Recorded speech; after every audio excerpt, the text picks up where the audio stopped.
Et on accueille tout de suite la première enseigne de ce secteur et de ce service aux entreprises. Il s'agit de Lita Espresso, un acteur du café en entreprise. Et on a le bonheur et la joie d'accueillir Léo Delon, Léo Delon, dirigeant fondateur de Lita Espresso. Bonjour, vous allez bien Léo ? Ça va très bien. On va le dire juste avant de vous donner la parole. On est bien avec vous parce que sur ce hub de la franchise, vous êtes là avec nous, c'est vous qui fournissez le café. On est bien remonté, grâce à vous, on est en pleine forme. Voilà, merci infiniment. Léo, vous connaissez le concept. 2 minutes pour présenter votre enseigne et puis après, place à vos questions chez vous. Okay. Donc Lita Espresso, c'est le premier réseau de franchise dédié aux solutions café en entreprise. Donc on opère sur un marché à fort potentiel parce que 83% des Français consomment du café et le consomment en entreprise. En fait, un Français consomme en moyenne, un salarié consomme environ 2 cafés par jour dans son entreprise parce qu'on passe pas mal de temps au bureau.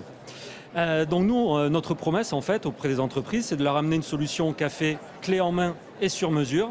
L'objectif étant, le marché du travail est en pleine mutation, donc l'idée c'est de bonifier leur marque employeur, de fidéliser leurs collaborateurs et nous on les accompagne dans la création de leur espace de convivialité. Au-delà du corner café, en fait, notre objectif, c'est d'amener le barista à l'intérieur de l'entreprise. On va proposer la fontaine à eau, le snacking, en fait, tout ce qui va autour de l'espace de convivialité dans l'entreprise. Nous, on va se différencier selon 3 axes. Un axe qualitatif, donc on travaille sur des cafés avec de la torréfaction artisanale. On s'est adjoint les services d'un meilleur ouvrier de France pour co-créer nos recettes. On a un gros axe aussi développement durable et RSE. Donc on investit beaucoup dans la R&D au niveau RSE. Là, on est sur un programme d'investissement à plus de 500 000 € cette année pour innover sur cette démarche. On a été récompensé par BPI Coq Vert. On vient d'obtenir EcoVadis médaille d'or, ce qui permet aussi d'intéresser et d'intégrer les démarches RSE dans les entreprises. Et un 3e axe, et non des moindres, c'est la proximité avec nos clients. Donc aujourd'hui, on a plus de 60 agences partout en France avec nos franchisés, donc des chefs d'entreprise impliqués localement qui vont venir amener le service de proximité à nos clients. Donc voilà, aujourd'hui, on est une marque ambitieuse, on vise un fort développement. Donc on recherche des entrepreneurs qui ont plaisir à échanger avec leurs clients, amener du service, qui sont ambitieux et qui ont envie de rejoindre un réseau en plein développement. Léo, aujourd'hui, un franchisé Lita Espresso, il a une agence, il a un camion, il se déplace dans les entreprises ou il a des collaborateurs. Comment ça fonctionne ? Alors, un franchisé aujourd'hui, il va avoir un espace de stockage, un petit camion, et il va se déplacer directement chez les clients. Donc ça, c'est la première étape. Et après, on a maintenant des franchisés qui ont des agences commerciales avec un showroom et qui ont recruté 1, 2, 3 collaborateurs. Farid ? Ouais, quel est le profil idéal d'un franchisé ? Le profil idéal, j'ai envie de dire, c'est quelqu'un qui a l'envie d'entreprendre, qui a de l'ambition, mais surtout qui aime les gens en fait, et qui aime voir du monde, faire du réseau. Ça va être celui qui est impliqué dans les clubs de sport, ça va être celui qui est impliqué dans sa vie locale en fait, et qui a la capacité à créer un réseau, à faire du commerce et à créer de la sympathie chez les gens. Et parce qu'en fait, ils vont passer souvent dans votre entreprise, donc il faut qu'ils soient sympas. Voilà, le sens du commerce. Le sens du commerce et la capacité à trouver des solutions à son client. Parce que le commerce, avant tout, c'est trouver des solutions à ses clients. Charlotte ? Oui, quelles sont les perspectives d'évolution d'un franchisé Lita ? Aujourd'hui, notre ambition, en fait, on a construit tout un programme d'accompagnement, parce qu'on a un centre de formation agréé Calliope. Donc, c'est-à-dire qu'on a un programme de formation. L'idée est d'accompagner nos franchisés à un chiffre d'affaires d'1 million, 1,5 million au bout de 5 ans. Voilà, donc nous, on va les accompagner sur cette structuration. On va les former sur la stratégie d'entreprise, sur la partie RH management, et on va leur amener tout un tas d'outils autour du développement d'entreprise. Allez, question dans le chat, question de Tom, Charlotte. Alors, quelles sont les principales charges fixes à anticiper dès le départ ?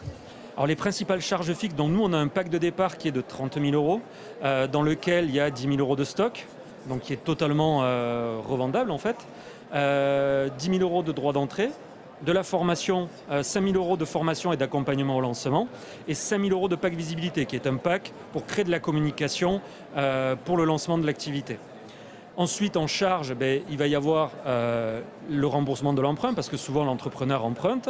Il va y avoir les frais de déplacement, éventuellement les frais de véhicule, Internet, les quelques charges pour un espace de stockage. Et après, il va falloir investir sur de la communication, sur des réseaux d'entreprises, sur de l'événementiel pour se faire connaître. Mais l'essentiel de l'investissement, c'est sur le développement pour aller capter de la clientèle. Allez, autre question, la question de Lisa qui aimerait savoir quel est le chiffre d'affaires moyen et la marge d'une agence? Aujourd'hui, le chiffre moyen sur le réseau, c'est 200 000 euros. D'accord ? Parce que dans cette moyenne, on a le franchisé le plus gros qui va faire 600 000 euros, qui a 3 collaborateurs, avec une marge moyenne aux alentours entre 45 et 50% de marge brute. Et après, on a celui qui fait 100 000 euros parce qu'il commence et celui qui vient juste de débuter. Donc dans cette moyenne, on est à peu près à 200 000 euros en moyenne. Charlotte? Oui, le quotidien, en fait, pardon, je suis désolée, en fait, je pense qu'on l'a déjà vu cette question. Ouais, sur le quotidien d'un franchisé, aujourd'hui, oui, on en a parlé. Juste pour bien comprendre finalement aussi sur les leads, qui va chercher les clients? Est-ce que vous êtes apporteur d'affaires ou c'est au franchisé d'aller faire la prospection? Donc en fait, ça rejoint un peu le quotidien du franchisé, du moins au début. Donc le franchisé au début va devoir faire de la prospection, faire connaître sa boîte sur son secteur. Donc ça, c'est une base. Après, nous, on va lui amener des leads via le web. Donc on a toute une stratégie d'acquisition et de création de leads pour le nourrir avec du lead. On a également une stratégie grand compte où on va lui amener de la prestation de services sur des grands comptes. Vous avez des partenariats aujourd'hui avec des entreprises nationaux? Voilà, tout à fait. On est en train de vraiment, parce qu'aujourd'hui, on a une implantation nationale, donc ce qui nous permet d'adresser des très grands comptes et des entreprises nationales. Voilà. Mais voilà, ça ne fait pas tout. Le franchisé reste l'entrepreneur, reste le moteur de sa boîte. Donc voilà, on ne va pas vendre du rêve, mais voilà, on accompagne, mais on ne fait pas tout à la place du franchisé. Voilà, il y a quand même ce boulot évidemment de prospection. Farid? Sur la partie machine, les machines sont la propriété de l'entreprise ou la propriété du franchisé? Alors, on a deux systèmes.